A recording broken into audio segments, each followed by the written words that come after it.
Thank you for joining us. My name is Himadri Ghosh. Some people might know me from Plus 8 Records.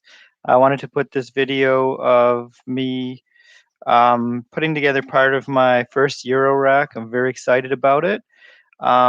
It's right now, it's right kind of like at the end of the COVID lockdowns in Canada, and it's been very difficult to get components during this time period. So I've ordered a tip-top power unit and a nifty case by Create Audio, but it's held up at customs right this moment. So I had to go with something else by Amazon, but hopefully it works. I just want to make this video to show someone like me who's not really like, I know synthesizers and I know like how to make music and whatnot, and I'm pretty experienced by having a lot of credits for vinyl records and production and whatnot.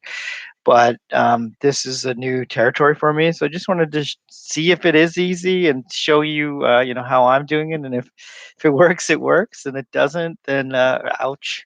Let's see how it goes. Okay. So the first thing is I've got my Eurorack case here. So I'm just gonna put this.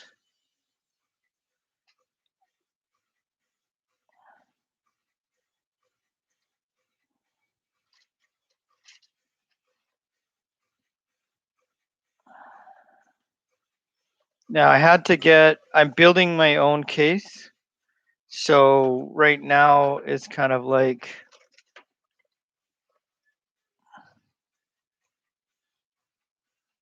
a temporary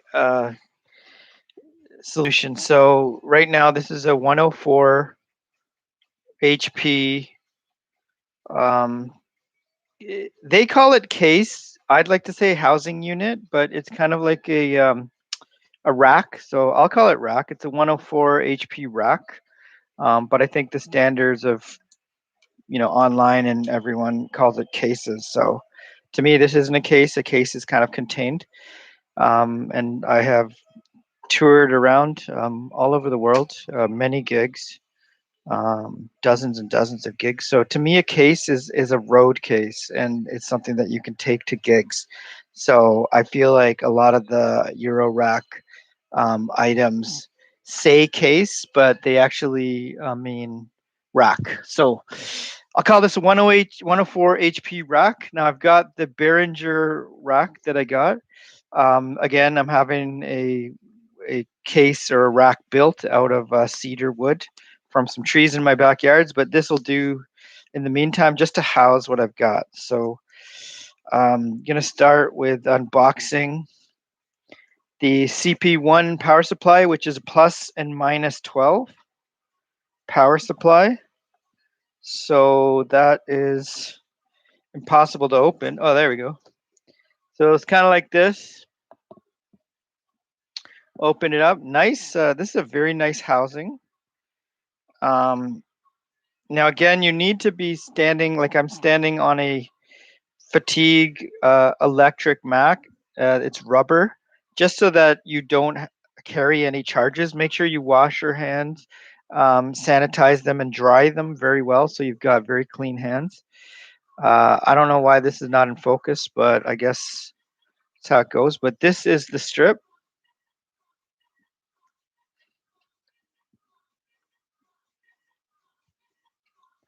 So first of all, you can see that there's holes at the top and the bottom.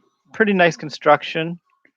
It looks like it's about maybe an inch and a half, maybe 2 inches at max.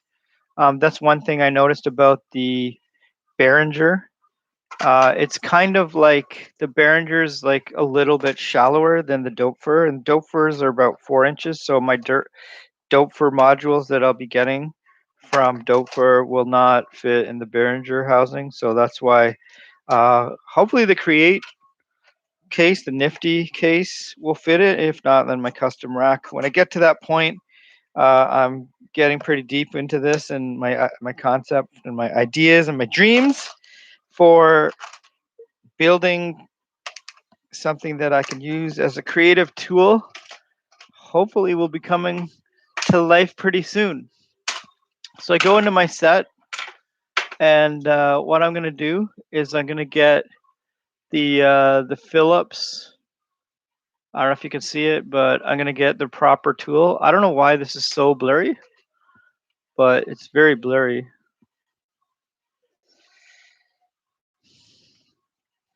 And what you want to do, I guess, is, and I'm just making this up because I haven't really read the instructions, but take the screws and slide them over.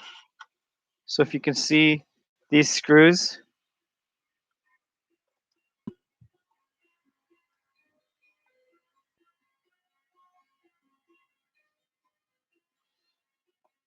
and then line the holes up, you can see it's lined up. Now, it also comes sticker, that's nice.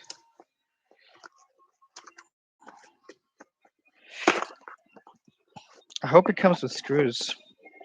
One thing I've noticed about Behringer is they're very, very, very understanding about the needs of electronic musicians. I was worried that it would have one long cable, but it actually has two separate, whatever you call this, which is the bus, I guess, the bus cable. So we're going to just keep this aside over here.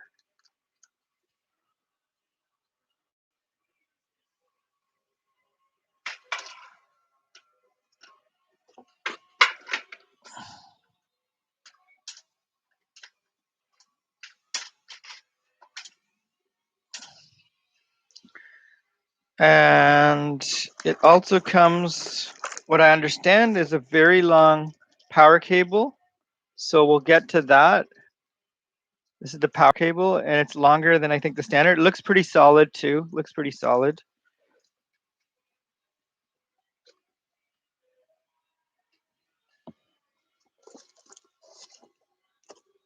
And another long power cable. This is pretty solid. Definitely a good cable. I hate a lot of manufacturers. Screws. I just want to say this is very considerate of Behringer to have these screws. It's just the little details, and I feel like Behringer really gets it.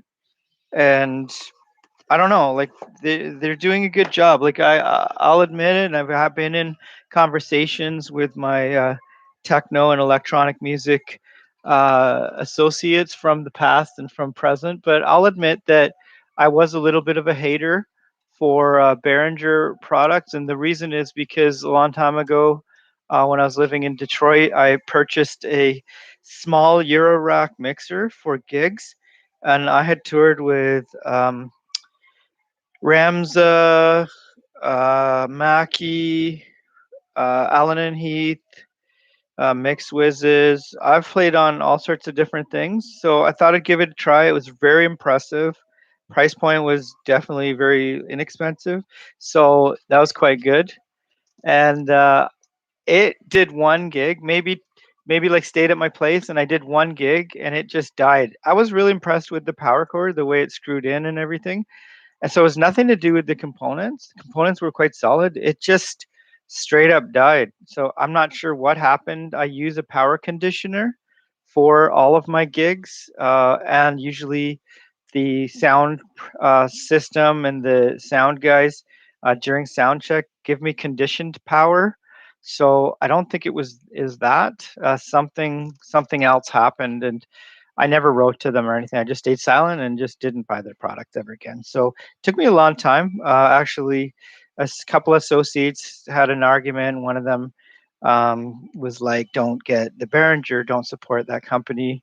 And the other one was, "You know what? You get a lot of like what you need in terms of what I would like." They're definitely zooming in on where the demand is. For someone like me, it's a dream to have a lot of this, and price is pretty low. I mean, I am going to support local companies and Canadian companies, as well as reaching out to some other companies that make their boutique cards and modules for Eurorack. But in the meanwhile, I'm going to use this. So this is the CP1A, and let's see how it goes. So right now we're going to start.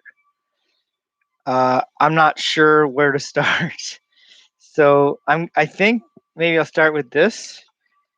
You know what? Let's look in the box to see the instructions.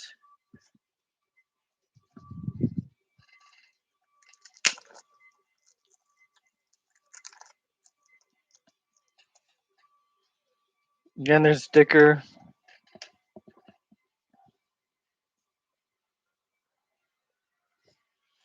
It's extremely small.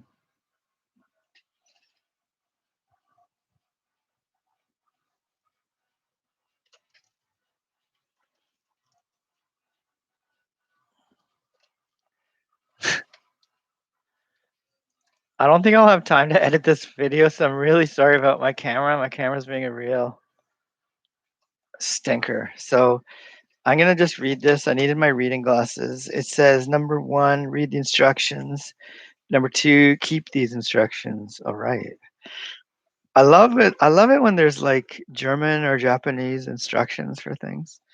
I remember one time I had a really obscure drum machine called Styx, STYX. It was basically it was previous to 606. I think that the Styx was copied by Roland.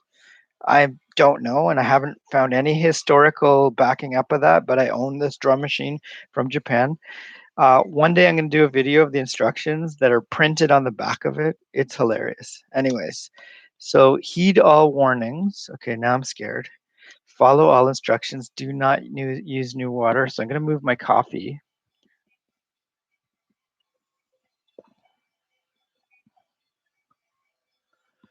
Going to just get this coffee out of here.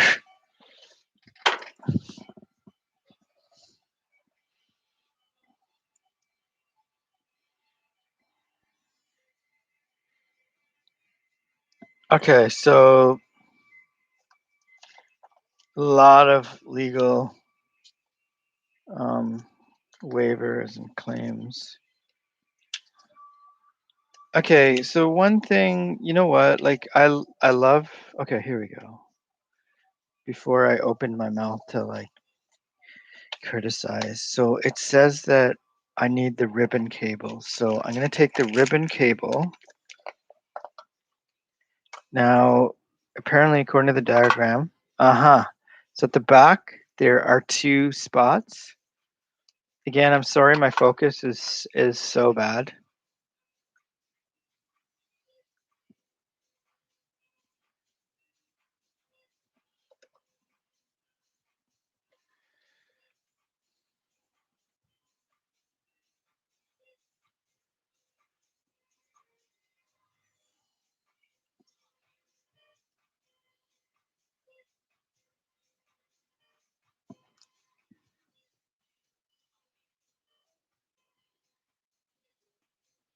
Okay, I'm gonna go for it. I'm gonna take this.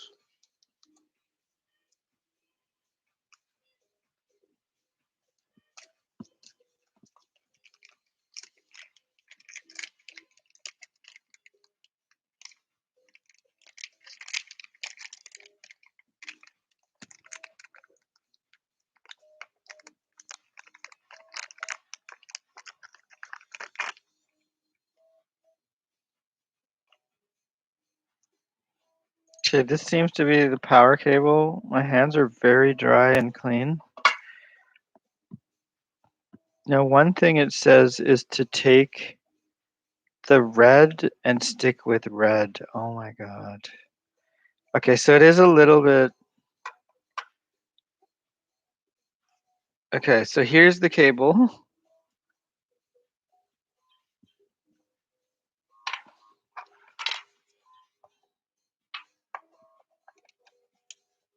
I'm sure once I'm experienced with this, I will not really